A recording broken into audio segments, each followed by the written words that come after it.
Excited today about our presenter that we have, especially with it being Women's History Month. I couldn't think of a better presenter to have with us here today. She's got an incredible, I don't know how many in here have heard of her life journey, but she's got an incredible journey so far, and hopefully, I know she's in great shape, way better shape than I am. She's going to be kicking way longer than I will be. But I heard Winnie speak last year for the first time when I brought her in for the CCO conference, and wow, it was just amazing. I had such great feedback, and so I wanted to bring her for one of our Lunch and Learn history presentations. When she started talking about being interviewed by Grant Foreman when she was a young girl, being on the Ed Sullivan show, traveling around the world, she's an Olympian. I mean, it's incredible all the things that this woman has done throughout her life, and she is such a proud Cherokee. So it is a real honor today to have Winnie Guess-Perdue here to present for us. Just a little bit of housekeeping. We are live streaming this event, so just make sure you have your phones on silent or vibrate. There is a restroom right here to my left if you go out the store right here, outside this room right here next to the kitchen, if you need to use the restrooms. But other than that, I'll go ahead and let Winnie get started. So really excited to have you here today. Thank you, Catherine. Hoseo. I greet you in the language of our ancestors. Throughout my life, I have shared my unique and colorful journey. On this day, I share it with you. I begin with the story of the Cherokee Nation, a story of strength, heartache, survival, resilience, and of a culture among the richest and most vibrant of all Indian country. Return with me to the original home of the Cherokees, the fertile ground where we established our communities, built permanent houses, farmed our land, and established our schools, where in 1827 at New Echota, we signed our original Constitution and commissioned our law enforcement agencies and established our government with 3 branches: executive, legislative, and judicial. It is said that the United States possibly were influenced by our system and form of government and developed a government similar to ours.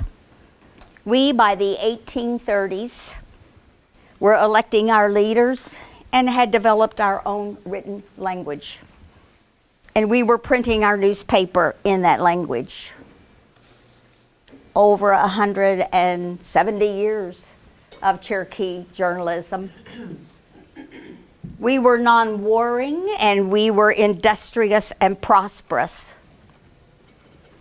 One day, our prosperity was noted, and we were in jeopardy. Please understand, we Cherokees welcomed these colonists and European visitors. We adapted. We shared our land, our culture. We never realized that our way of life would be threatened.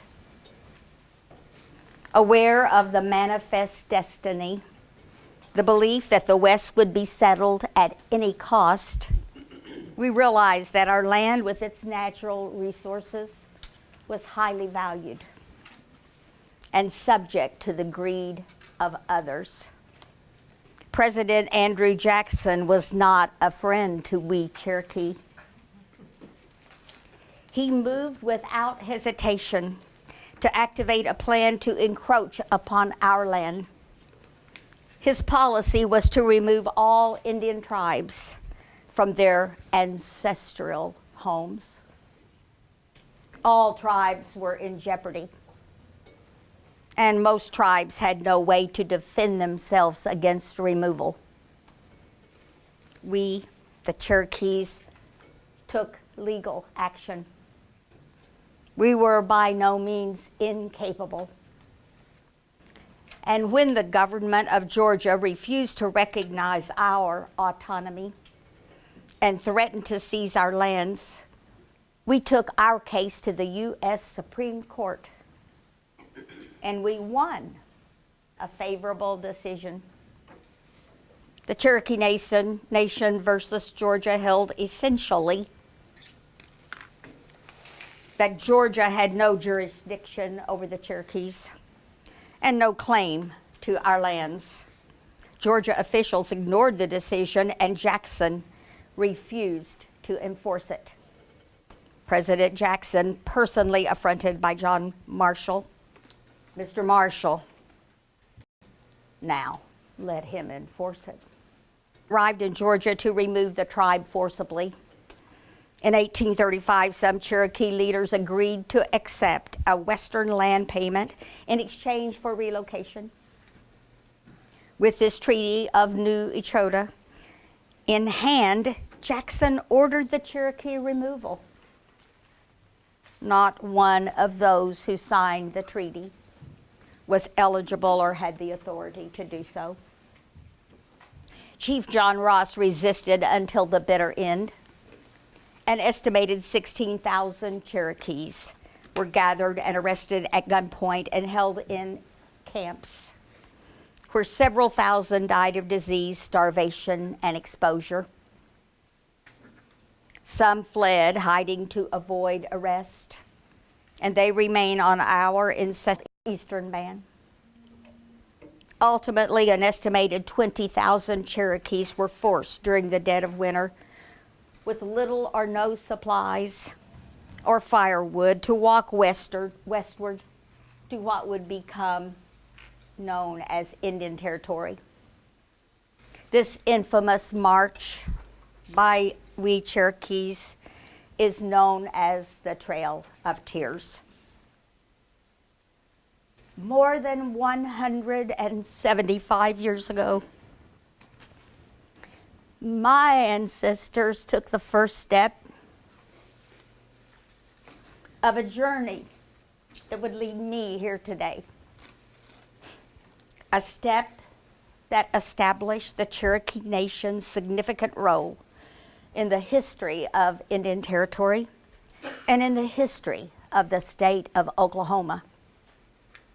The infamous Trail of Tears exhibits the Cherokees' courage and will to survive, like a flint strike to the stone. The Cherokee flame has burned brighter on the very energy and determination that was fueled by that march. Steel strengthens steel. The forced march inflicted a near mortal wound, but the sheer courage of our people and the resolve of our leaders remains with us today. The Cherokee Nation is now considered a significant part of the economic engine driving northeastern Oklahoma. We provide funds that support state and county roads and schools, and we partner with the federal government to provide health care for thousands of Cherokees. The Cherokee fires brought with us on the infamous removal trail continue to burn in the hills of Tahlequah. We are of one fire. I am a direct descendant of Sequoyah, the only individual in history who worked alone to perceive and create a syllabary that made we Cherokees the only Indian nation that can read and write in our own language. My great-great-great-grandfather had a vision. He valued education and knowledge. And by observing the value and the talking leaves, he initiated this brilliant accomplishment which has never been equaled. Sequoyah was born in Tuskegee, Tennessee, and is believed to be the son of Nathaniel Gist and a commissioned colonel of the Regiment of the United States Army. Little is known of his early life, though it is well established that his inventive powers were well recognized and his accomplishments near genius. The Cherokee Translation Department continues to partner with Microsoft in an effort to enhance the use of the Cherokee language in all technology programs.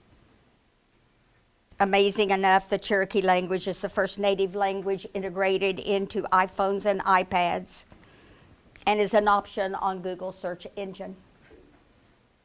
It has now been translated to Braille.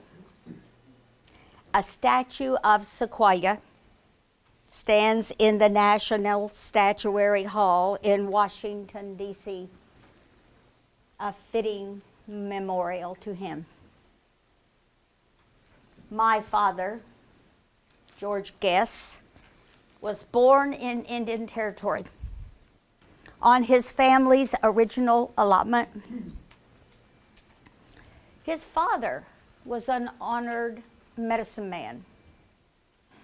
Well, that has a tendency to almost sound supernatural, but the term actually means a person of great wisdom, someone knowledgeable about native plants and how to restore your health through them. And he was regarded as a fine spiritual leader. My father's family enjoyed a prosperous farm life with a home surrounded by abundance of game and a small group of cattle. My father shared stories with me of hunting squirrels and rabbits as a child with a sling. Sometimes this was dinner. Sadly, his parents both died within months of each other, and we believe that they suffered from tuberculosis, a disease that was brought to us and we had no immunity from by the Europeans. One day, following their death, and shortly thereafter, a wagon arrived at the house driven by the Indian agent from Tahlequah. He instructed the older girls to pack the family's belongings and to be prepared because they would be picked up the following day. My Aunt Nanny packed the things that she was told to do. She packed the family Bible, and the children cried. No one ever knew what happened to the house, to the belongings, to the cattle, its goods, the livestock, the small farm implements. But the children of the Winnie Guess family knew that their lives were changed forever. The harsh reality of no more trips to Tahlequah on Saturday morning to sit on the stockyard fence. No more mother's home-cooked meals, no grape dumplings for dessert. Sequoia Orphanage and Training School sat on a hill just outside Tahlequah. The orphanage was run by Catholic nuns, and there were many strictly enforced rules. My father and his sisters were punished for speaking Cherokee, the only language that they knew. The girls would wait until bedtime and speak to each other in Cherokee. And my daddy would just wait. He had no one to talk to. The orphanage experience was difficult in many ways. Christmas was a piece of fruit and hard candy, nothing like the old days at home. However, my father valued and appreciated his education. Ultimately, he graduated from Haskell Institute at Lawrence, Kansas.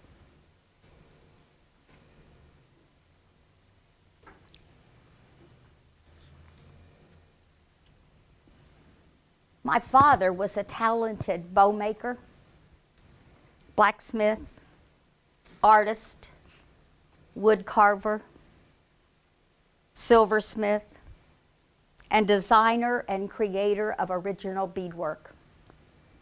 Together, we created many traditional pieces for sale and for display. He, for years, was recognized as the only traditional hoop maker anywhere. And he learned the Plains Indian songs so that he could sing for me when I performed. In the fall of 1955, when I was leaving for college, my father said to me, "Winnie, you will always and forever walk in two worlds." He was right. I always have.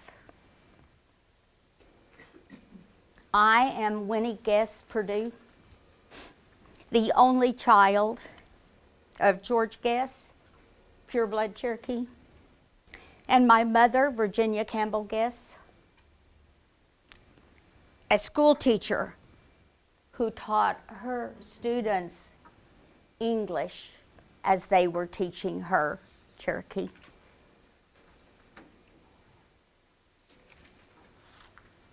I was nurtured and challenged by my parents my entire life.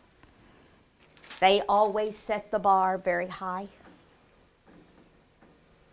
Return with me to the Broadway Theater in Muskogee, Oklahoma, where every Saturday we children would gather to watch our Western movie heroes.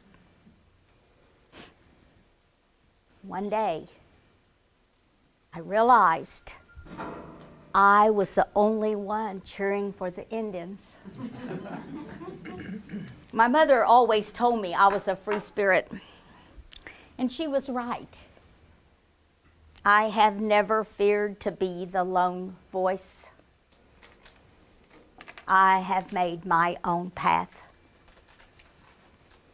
My father was an interpreter for the Bureau of Indian Affairs in a community where everyone was Cherokee, wished they were, or claimed to be.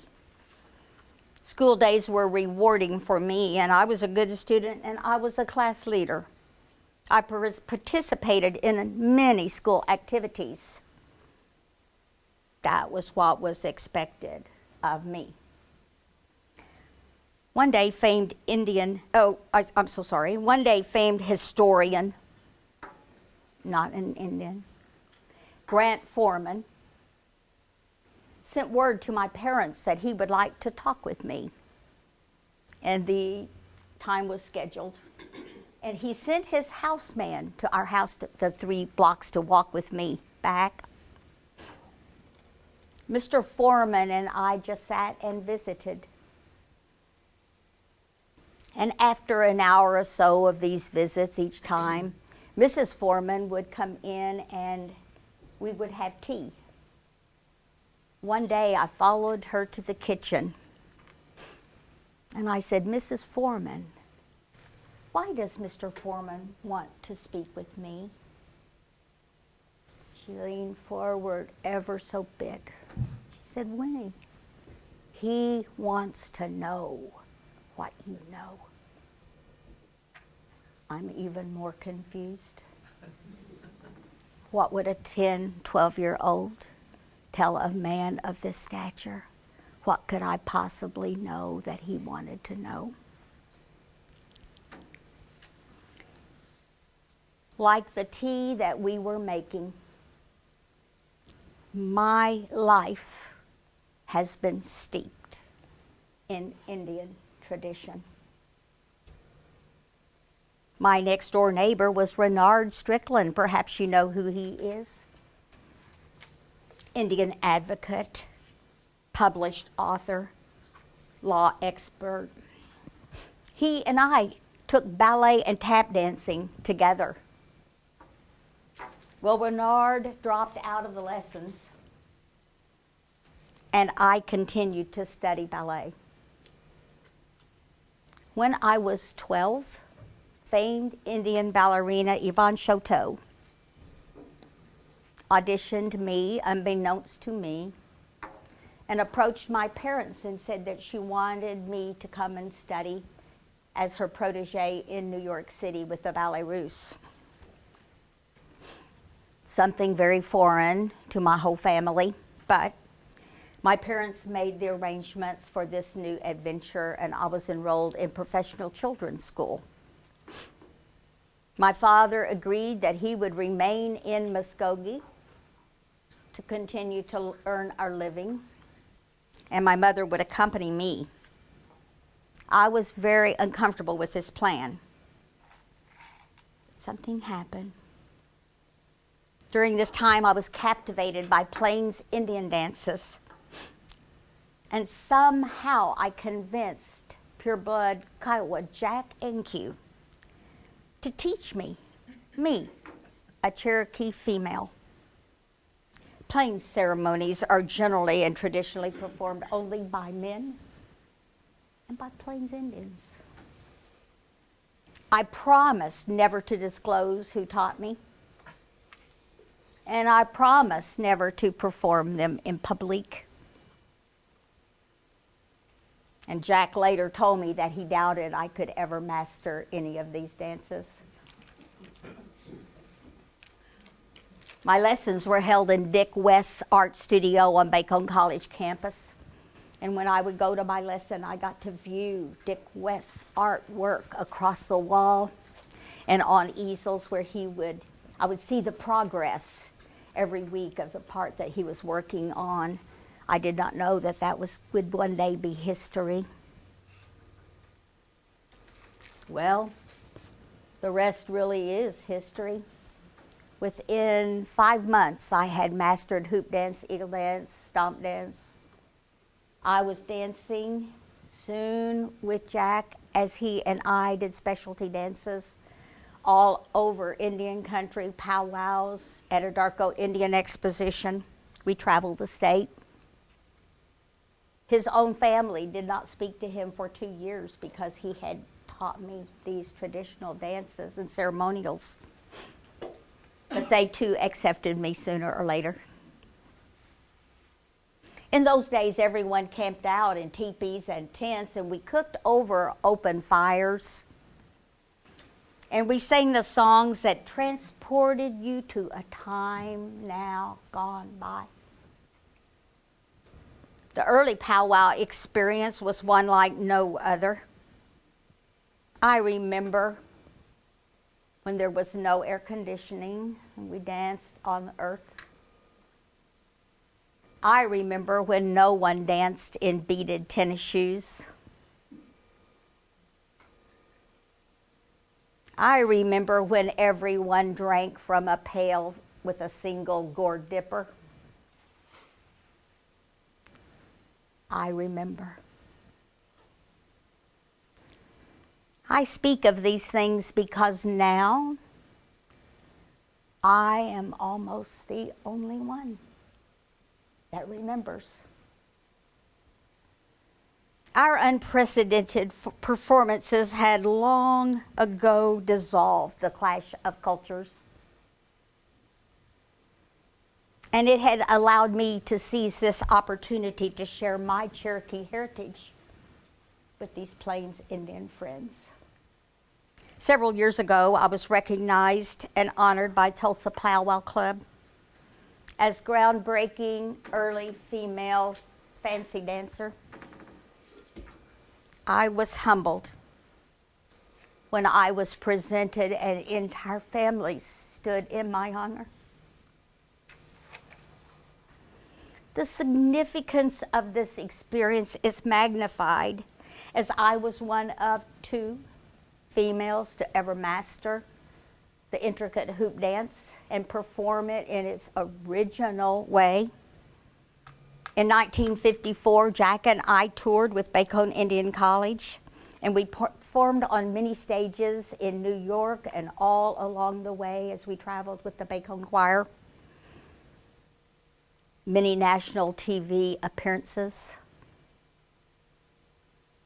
Truly was a time of my journey that was remarkable as I look back on it today. Many opportunities would come my way, and I appeared on a weekly television program hosted by artist A.C. Blue Eagle. And it was a 15-minute show that was originated there in Muskogee in those days, when the early Channel 6. I was a specialty dancer at Anadarko Indian Exposition. And once again, the true value of this is to recognize that I was doing things that in history no female had ever done. While a student at Northeastern, I was named Miss Cherokee, and I represented our nation at the Sheridan, Wyoming American Indian Days. I traveled with our chief at that time, W.W. Keeler, and he was being honored as Native American of the Year. I was very pleased to be named 4th runner-up, never dreaming that that would be any part of my life. And I was especially blessed and have been blessed to have personally known every chief of the Cherokee Nation since W.W. Keeler. As a lifetime athlete, I have competed and medaled in 16 Oklahoma National Senior Games and in race walk and leg press. In 2004, I competed in the World Master Games in Melbourne, Australia. And that same year, I was named Oklahoma's Female Senior Athlete of the Year. My daddy always told me my endurance and my success was because I was Cherokee. And I believed him. I'm very proud to say that I have won the gold medal in Cherokee Holiday Run. Always asking that final group, has anyone over 65 finished? Has anyone over 75 finished? I was always glad when I was the only one, or first one. In 2004, I was a recipient of Moscelyn Larkin Award honoring a lifetime of cultural achievement. And in 2014, I was inducted as an honored Indian Elder of the Year. In 2015, I was honored by Oral Roberts University as one of 50 people who impacted the world, as I received their Lifetime of Global Achievement Award. However, my most cherished recognition was most recent, when the Cherokee Nation named me one of 5 Cherokee women who had changed the world. I was keeping very good company with the likes of Chief Wilma Mankiller and Nancy Ward, beloved woman of Cherokee Nation. I am very humbled to be included with that group.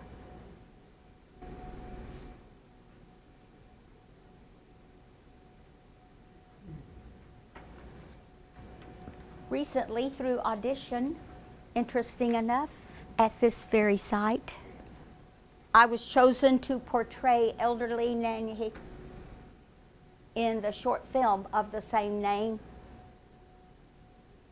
Beloved woman of Cherokee Nation. This is an independent short film, and the world premiere was celebrated on January 11th in Tulsa at the Circle Cinema.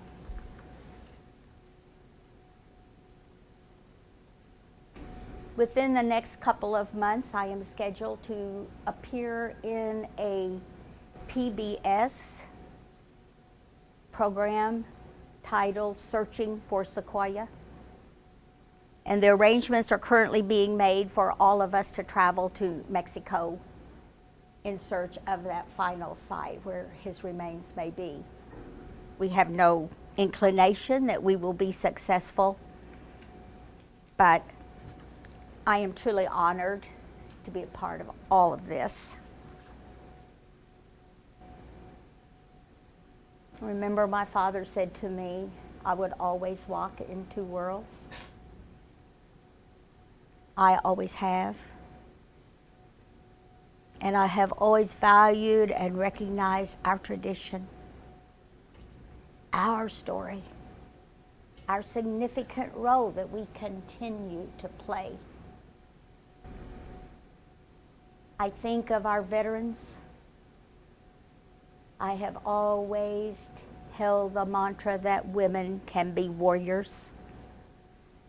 Whether it's Wilma Mankiller, who said to a community, build a trench, and we will put a line through it, and we will have water. It's a battle that was won. On the morning that Nancy Ward was born, it is said that a white wolf appeared upon the horizon. She was forever known as the woman who walked with the spirit people. When her husband was killed in battle by her side, she picked up his weapon and she helped win the battle for the Cherokees that day. As I portrayed her in this most recent film, her words come back to us.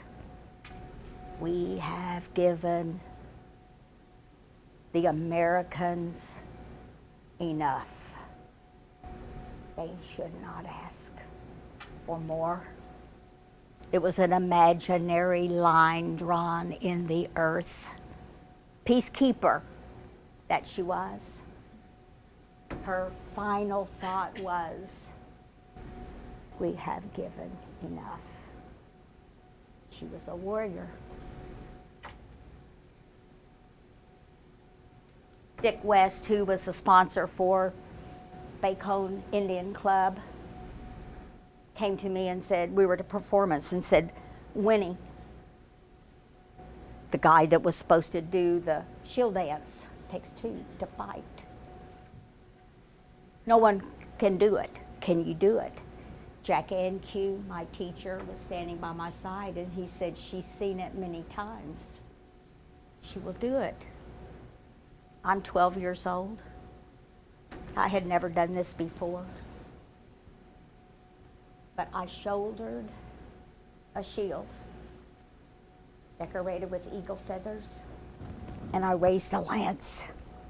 And I intimidated a 6'2" man. You see, there are many ways that we can be warriors. We accept the challenge. That steel is still strengthening steel. We value and honor our veterans because they have stepped up to the plate in greater numbers than any other ethnic group ever. Cherokee code talkers. We have honored them recently in those flights to Washington. And they are the guests of Cherokee Nation. Brigadier General Stan Wadey was the last person to surrender during the Civil War with his 2 brigades of Cherokee warriors. The Confederacy wanted us on their side. What a remarkable history we all share. When you are asked to step forward, I encourage you to do it. We are inspired by those who have gone before us. Whether it's our ancestors or those that we hear stories about, we should hold our head proud in every way.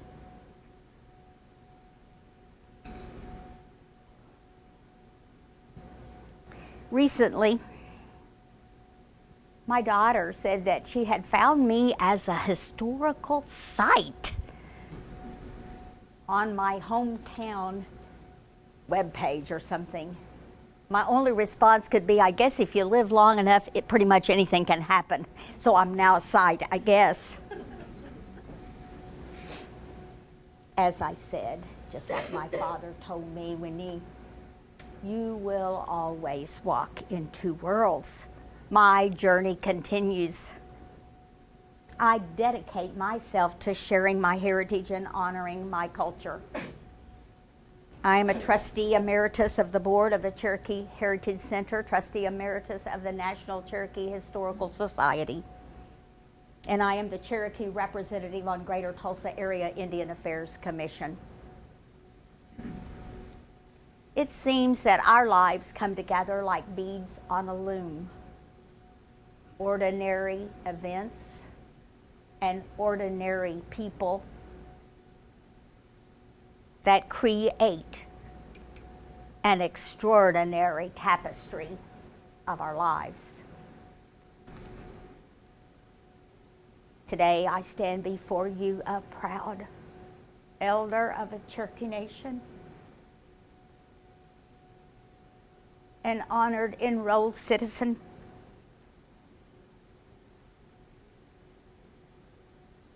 and it is with a great deal of appreciation that I thank you for letting me share my story with you today.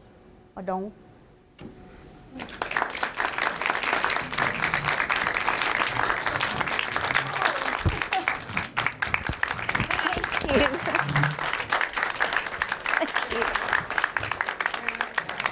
Now, I would play this yeah. real quick, and we can talk about this day. Yes, I will mention to you that this was found, the Cherokee Nation has been doing a Culture Keeper program, and they have asked me to be part of it and record my history, and I did not know that this film existed, but when leaving, about 1952, when leaving Anadarko, when I had been performing as specialty dancer, this is fancy war dance right here, and this is me in someone's backyard when we were coming home and they wanted to film me, so it was a distant relative or something. But anyway, all of this, all of my costume, and in those days we called it a costume, now they call it regalia because everyone must be so politically correct, but it was a costume in those days, or your dance clothes, and all of these dances were things that were done, again, only by men, and only by Plains Indians. So here's a hoop dance. 1 in 2 women, possibly 3, that ever performed this. Again, Jack never dreamed that I would accomplish it, and he never knew that his parents wouldn't speak to him for 2 years when we began to do this dance. He and I danced side by side.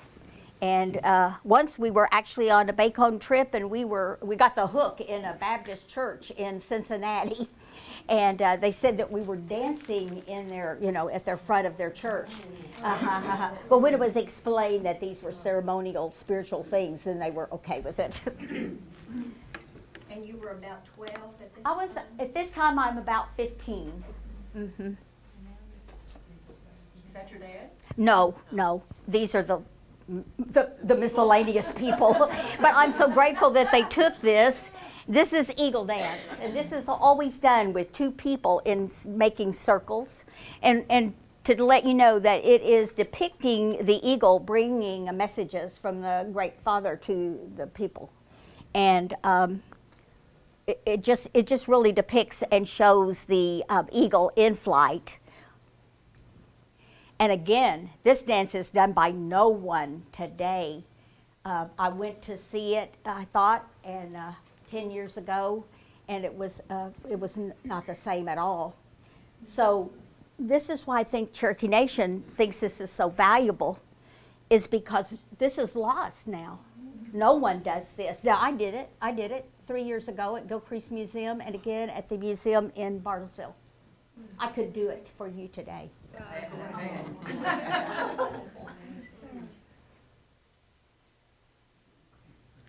How many questions?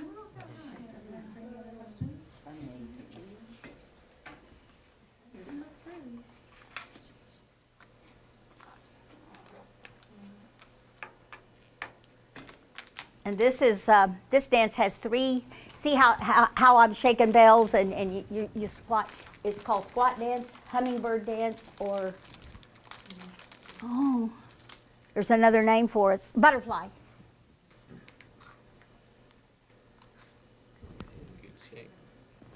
And these were all contests. Fancy dancing was contests, so you were always competing against someone. So there's a family of this, which I'm very grateful to, you know. But this is the only film that exists. The Cherokee Nation has now documented it. They have all of everything that I had. They came to my home and for 2 days filmed everything there. And then I saw a film, I guess, or something. I'm not sure. I haven't seen it, so I don't know. Oh, okay. So if anyone had a question, I'd be glad to answer. Did anyone ever write a story about your life? No, but I have a lot of people saying that I should do it myself. I don't know. The fellow that taught me these dances, Jack Anque, he always wanted me, he always wanted me to teach him how to tap dance, interesting enough. But two, he always wanted he and I to collaborate, but he passed away about 6 years ago, I guess. You may know his son, Kelly Anque. He works at Hastings. I don't know if anyone's ever run into him or not. But I don't know. You know, I would be open to that, but I have never pursued it, you know. But many people believe because it is such a unique history. Once again, it was my life. I was just living it. I was a child to start with. I didn't dream that there was anything happening there of any significance, you know. Did you know Hastings Shade? Yes, I always thought a lot of him. absolutely, absolutely. Oh, I need to tell you another story that brings up someone. Anyone here know J.B. Dreadfulwater? Yeah. Okay, he was on the Bacone tour. And let me tell you, as far as patriotism goes, the Bacone Indian Choir sang a song, and it was patriotic in nature, but it was, "This is my country." Now think of the significance of us in Eastern country, a whole 32-voice choir of Native Americans. And J.B. Dreadfulwater actually sang opera during all that time, La Donda Mobile. I can still hear it sometimes when I'm just quiet. But he would do the introduction to that. Is there a man, that soul so dead, who never to himself has said, "This is my own, my native land. This is my late native land." And J.B. would begin, "This is my country, land of my birth. This is my country, grandest on earth." I can tell you now that J.B. had them crying in the aisles. Think of the really significance of those words. Is there a man with soul so dead who never to himself has said, "This is my country"? You see, that should be an inspiration to all of us. But J.B. was a wonderful person, and along with so many other friends that I have had. I traveled when I went with Principal Chief W.W. Keeler to Sheridan, Wyoming. I traveled on the Phillips Petroleum private plane. Don't know if any of you all know him. He was the PR director of Phillips at that time. Judge N.B. Johnson, judge of the Cherokee Supreme Court. Earl Boyd Pierce, attorney for Cherokees. See, Earl Boyd Pierce was a friend of my father. What a wonderful opportunity for me. I was 19 maybe. To go with all of those dignitaries to Sheridan, Wyoming, and to be in this. Actually, because I traveled with all of them to all the events and they were guarding me, okay? My parents had said someone is in charge of her. And I was called in. The pageant, Miss Indian America pageant officials called me in. And I knew something was not right because nobody else, there were 325 of us. Nobody else was called in. I'd ask around. And and they asked me if anyone had promised that I would win. Because you see, they saw me all the time with the Native American of the Year and this whole entourage of Phillips people, all dressed the entire time in business suits and, you know, stood out. We stood out in the crowd. And I told them, no one had said anything to me. Then they began to ask me a lot of. Actually, I was fourth runner up. To say I was fourth because in the pictures, that's what. An interesting thought, you know, that politics was coming into things even in those days, you know. But a trip that I at historical or the museum said to me, "Oh, we have no pictures of W.W. Keeler." And I went, "I've got a whole scrapbook of a trip. I've got all kinds of pictures. We're in a parade. We're watching a parade, you know. He's being awarded." So this is why you live long enough, you become a historical site. Miss Winnie, will you be attending the Smithsonian Cherokee Days? No, I wish I was. No one has invited me. It may be because I'm a site. I don't travel around much.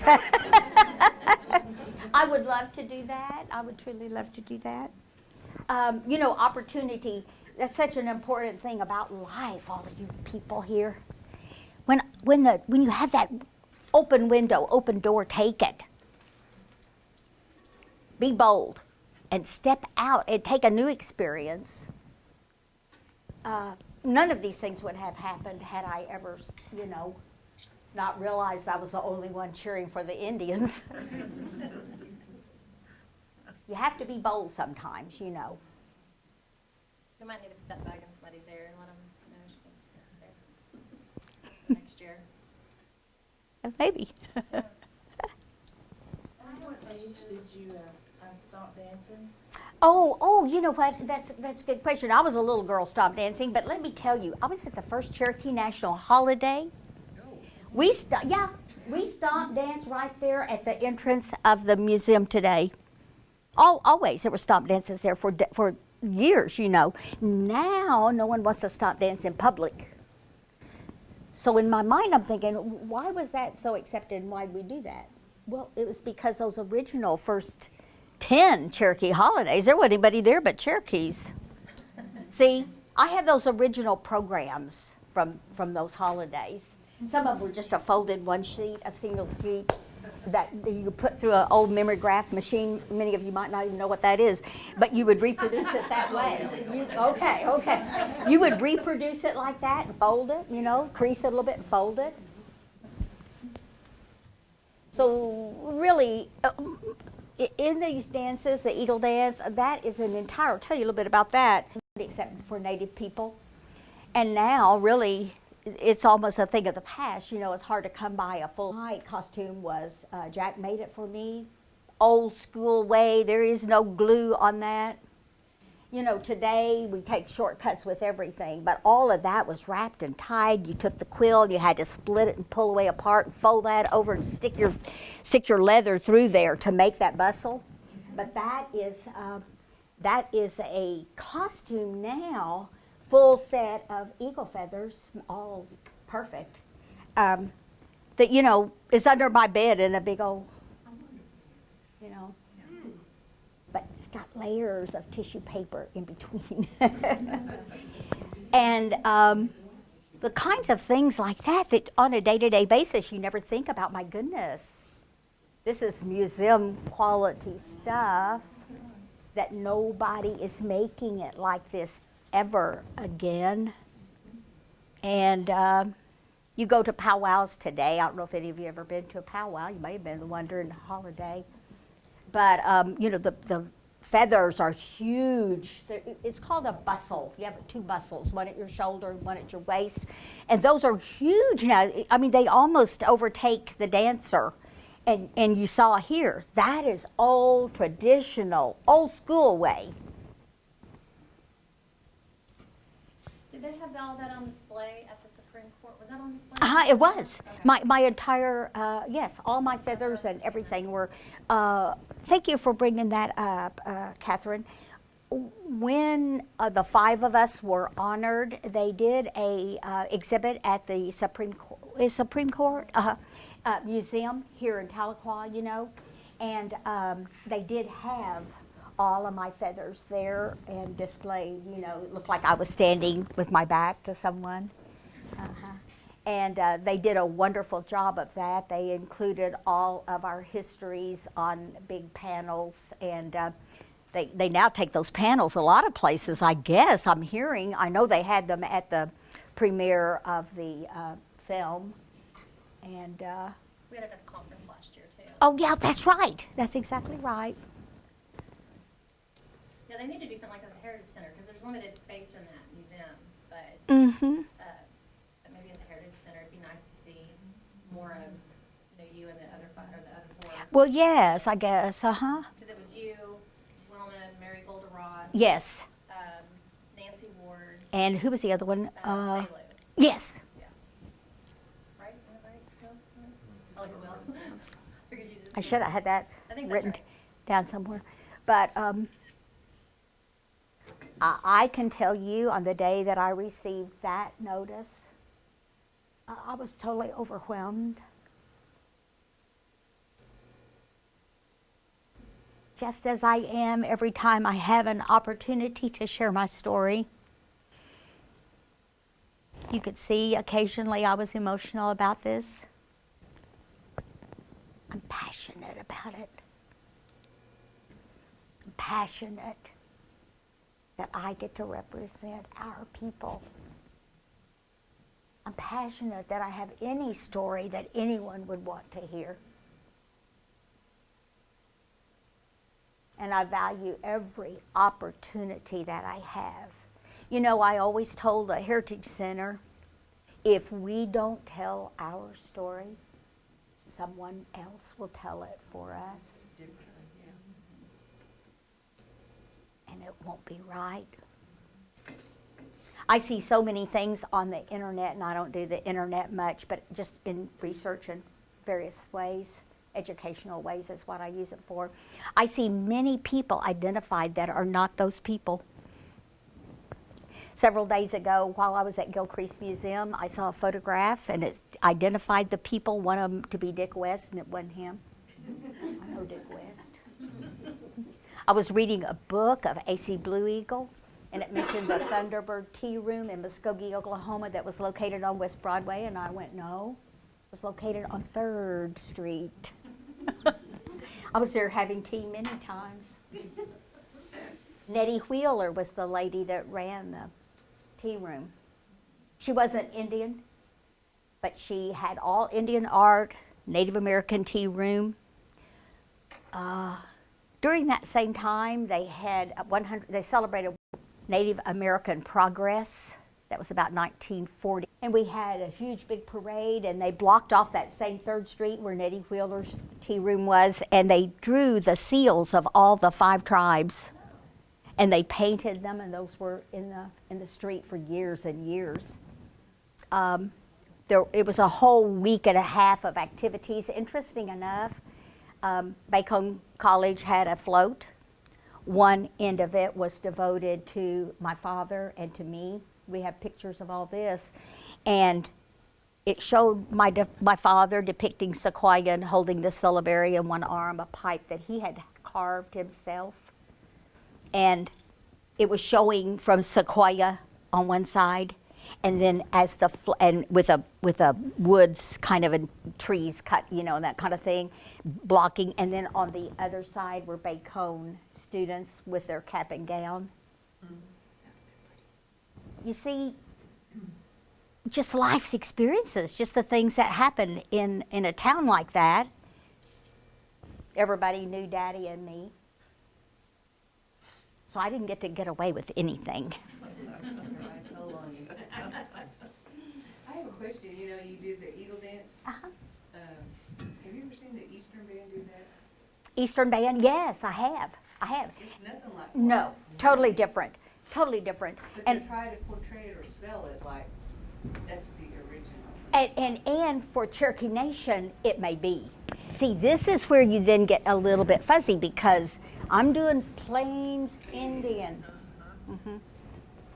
So you see, what was old original to me? I mean, I serve on Greater Tulsa Area Indian Affairs, and every month I have to tread so ever so lightly. Because sometimes I want to say, before you were born, before your mother was born, I was a powwow girl.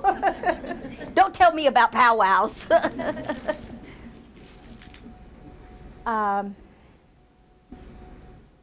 But it could be, see, that probably is old original. With Indian nations and tribes, so much of it is duplicated and repetitious. Green corn dance, most tribes have a green corn dance. That would be celebration of a harvest, you know. Well, everybody was growing corn. Everyone celebrated in a different way, you know. But I have seen those dancers that you're speaking of. And it very well could be our own authentic dance. But you have to take that in Indians.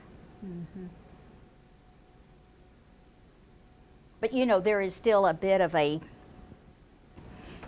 well, there's a dividing line between Five Tribes people and Plains Indians. And they're very, we do not refer to Five Tribes in our meetings or anything, because that is kind of a disrespectful term in the way they perceive it. You see, we were recognized by the federal government as that. So it's not a term that we would use except to identify ourselves. But it's a very interesting thing to work with Plains tribes and other tribes of any, you know, origin, because their history, their background, their dances are all different. And their perception of things is very different. Greater Tulsa Area Indian Affairs elected to take up the cause of Redskins, you know, Union Redskins in Tulsa. That's their logo and that's their mascot. There are many others across the United States, obviously the Redskins.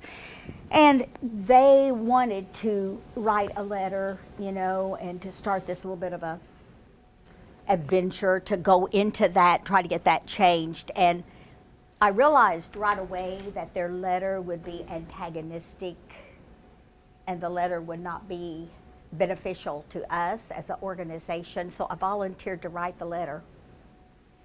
And it was approved by everyone, including the mayor of Tulsa. And we did send it in, you know, that the Greater Tulsa Area Indian Affairs. But so many times you have to meet others at the right arena. You can't come forward and demanding. You see, back when we were dealing with Andrew Jackson, we met him in court. We were already educating our young people in the East. Our chief was an attorney. Why would we not go through that legal method rather than go fall back to, you know, you're offending us by saying these things. You are legally bound to not say this to me. See, that has a whole lot more weight. But we're still traveling this path, each one of us, every day. Never in my life have I felt like I've been anything but honored. I would tell you this. Never.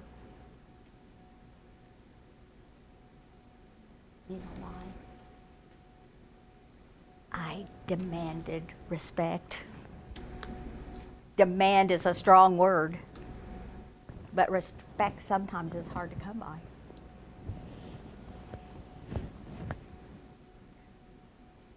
I don't know if our time is up. I don't want to keep anyone. I mean, yeah, it's different. I mean, I know some people sometimes have to go early, but Well, I didn't. Some of us always linger longer.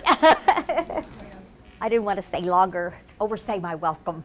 No, oh, no. You're our elder, full of knowledge, we want to know. Well, it's our job, every one of us. Like I say, the only reason I use the internet or our computer at all is so that I can learn.